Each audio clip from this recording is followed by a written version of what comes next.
ఏదైనా ఒకటి మనకి రాదు అనుకున్నది మనం నేర్చుకొని చేసేసాము అంటే ఆ హ్యాపీనెస్సే వేరు. అది మాటల్లో చెప్పలేము. నా పరిస్థితి కూడా ఇప్పుడు అలానే ఉంది. సో, చూసారా నా ఫేస్‌లో ఎంత ఎక్సైట్‌మెంట్ కనిపిస్తూ ఉందో. దానికి రీజన్ అయితే ఇదే అనమాట, గుంత పొంగనాలు. సో, మా సైడ్ అంతా పులుంట్లుంటాము. సో, చాలామందికి పులుంట్లంటే అర్థం కాదు కాబట్టి గుంత పొంగనాలని చెప్పేసి అంటూ ఉన్నాను. సో, నేను ఎన్ని సంవత్సరాల నుంచి అనుకుంటూ ఉన్నానంటే ఇది నేర్చుకోవడానికి నా వల్ల అస్సలు కుదరలేదు.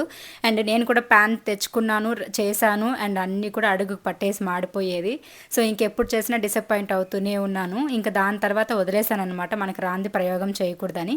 కానీ అప్పుడప్పుడు అనిపిస్తూ ఉండేది, మనకు రాంది ఎందుకు వదిలేయాలి? అదేమైనా బ్రహ్మ విద్యనా, నేర్చుకుందామని చెప్పేసి. సో, నేనైతే ఇంక మళ్ళీ కొత్త ప్యాన్ అయితే రీసెంట్‌గా తెచ్చుకున్నాను. మీ అందరికీ తెలుసు కదా! ఇంక దాంట్లో అయితే ట్రై చేద్దామని చెప్పేసి 3 రోజుల ముందు వేసుకొచ్చిన పిండినైతే బాగా పులిచపెట్టి, దాంట్లో అయితే పులుంట్లకి కావాల్సినవన్నీ ఇంగ్రీడియెంట్స్ కలిపేసి ఇప్పుడైతే పులుంట్లు వేశాను. చూసారు కదా! అసలెంత మంచిగొచ్చాయంటే సూపర్ అంటే సూపర్ అనమాట. వీటిని వేయడం కోసమైతే నేను నైట్ అంతా నిద్రపోలేదు. దానికి ఇంత కష్టపడాలని అనుకోకండి. నాకసలు నిద్ర పట్టలేదనమాట. ఎలా వస్తాయో ఏమో, మనం ఈరోజు బ్రేక్‌ఫాస్ట్‌కి రెడీ చేద్దాం అనుకుంటూ ఉన్నాం కదా!